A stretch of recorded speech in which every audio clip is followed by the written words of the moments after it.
သူတို့မင်းသားလေးဟာကိန်းကြီးမင်းသမီးလေးတွေမဲ့တော့ဖန်စီပြီးတဲ့နောက်မှာတော့ပြင်ဆက်လာတဲ့တိုင်းပြည်ကြီးကိုခေါ်ဆောင်လာခဲ့ပါတယ်။နန်းတော်ကိုအပြန်လန်းကြီးတစ်လျှောက်လုံးမှာလည်းတာယာလှပတဲ့တောတောင်သဘာဝတွေကိုခံစားရင်မင်းသားလေးဟာတွင်းမဲ့တော်လေးအပေါ်ခရီးတစ်ဆိုင်နဲ့ခေါ်ဆောင်လာခဲ့ပါတယ်။ဒီလိုနဲ့ခရီးဆက်လာရင်းနဲ့ပဲတောတောင်စင်ဆက်မှာတရားဘာဝနာပွားများထုတ်နေတဲ့ကတ္တပအမည်ရှိတဲ့ရသေးကြီးတစ်ပါးနဲ့လမ်းမှာဆုံတွေ့ခဲ့ကြရတယ်။ရသေးကြီးဟာသူတို့နှစ်ဦးရဲ့ရှေ့ဆက်ကြုံရမယ့်ကံကြမ္မာကိုကြိုတင်သိမြင်နေတဲ့အလားမင်းသားလေးနဲ့မင်းသမီးလေးကိုကောင်းကြည့်ပေးရင်နောက်တစ်ချိန်မှာအရေးကြုံလာခင်အသုံးပြုနိုင်မှုအတွက်လမ်းညွှန်စကားများကိုလည်းသိချသွားမှာကြားလိုက်ပါတယ်။ဒီလိုနဲ့ခရီးဆက်လာခဲ့ရင်နန်းတော်ကိုရောက်ရှိတဲ့အခါမှာတော့သူမရဲ့တောင်ပန်တွေကိုတင်ဆက်ထားစေပြီးလူသားတအုပ်အဖြစ်နဲ့ပဲရှင်သန်နေထိုင်စေခဲ့ပါတယ်။သူတို့မင်းသားလေးနဲ့တွင်းမဲ့တော်လေးတို့ဟာတအုပ်ကိုတအုပ်ကျင်နာတရားတွေနဲ့ပျော်ရွှင်ချမ်းမြေ့စွာနဲ့နေထိုင်ခဲ့ကြပါတယ်။ဒါပေမဲ့အဲ့ဒီပျော်ရွှင်မှုတွေရဲ့နောက်ကွယ်မှာတော့မကောင်းတဲ့အမောင်တို့ရချောင်းမြောင်းနေပါတယ်။မင်းသားလေးရဲ့အကိုကြီးနဲ့ပရောဟိတ်ကြီးတို့ဟာသူတို့အပေါင်းမနာလိုစိတ်တွေဟာအရှင်အဟုန်နဲ့ပဲတောက်လောင်လာခဲ့ပါတယ်။ဒီနေ့မှာတော့ဘရင်ကြီးဟာအိမ်မဆိုးတွေဇက်တိုက်မဲ့ပြီးစိတ်မကြည်မလင်ဖြစ်နေတာကိုပရောဟိတ်ကြီးကသတိထားမိသွားပါတယ်။ဒါကိုခွင်ကောင်းယူပြီးတော့ပရောဟိတ်ကြီးကရုံမှလာတဲ့အကြံစီတစ်ခုကိုစတင်ချန်စီလိုက်ပါတော့တယ်။သူတို့ရဲ့အကြံစီအောင်မြင်ဖို့အတွက်ပထမဦးစွာသူတို့မင်းသားလေးကိုတိုင်းပြည်နယ်ဆက်ကစစ်ဖို့သွားရောက်နှိမ်နှင်းစေဖို့အတွက်အရင်စေလွတ်ခိုင်းစေလိုက်ပါတယ်။မင်းသားလေးစစ်တိုက်ထွက်သွားတဲ့အခါမှာတော့ပရောဟိတ်ကြီးကဘရင်ကြီးတိုင်ချင်းကပ်က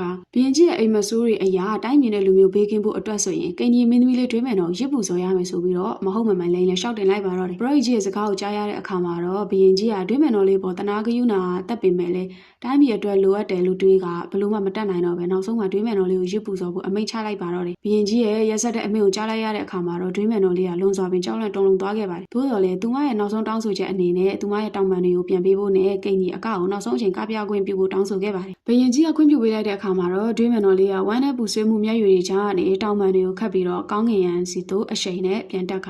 ထွက်ပြေးလွတ်မြောက်သွားပါတော့တယ်။လွတ်မြောက်လာခဲ့သော Dream Man လေးကသူမရဲ့ဇာတိငွေတောင်ပြိုဓာတ်ရိုက်မပြန်သေးပဲလန်ကီမှာတွေ့ဆုံခဲ့မှုတဲ့ကတ္တပရသေးကြီးရှိရာသို့အရင်ဦးတည်ပြန်တန်းခဲ့ပါတယ်။သူမဟာရသေးကြီးရသေးစွာကြော့ပြီးအကယ်၍မင်းသားလေးကကျမနောက်ကိုလိုက်ရှာလာခဲ့လျင်ဒါလေးပေးလိုက်ပါဗျာဆိုပြီးတော့သူမရဲ့အဖိုးရန်လက်စွပ်နဲ့ကပလာအဝိအပြင်အမှားစားတစ်စောင်ကိုရသေးကြီးကအနှံခဲ့ပါတယ်။ခက်ခဲကြမ်းတမ်းလာတဲ့ငွေတောင်ပြခရီးစဉ်အတွက်အရေးကြီးလာတဲ့လမ်းညွှန်အမှားစားလေးကိုပါသူတို့မင်းသားအတွက်တခါတည်းပြောပြထားခဲ့ပြီးသူမရဲ့ငွေတောင်ပြည်သို့ပြန်တန်းပြောက်ကွယ်သွားပါတော့တယ်။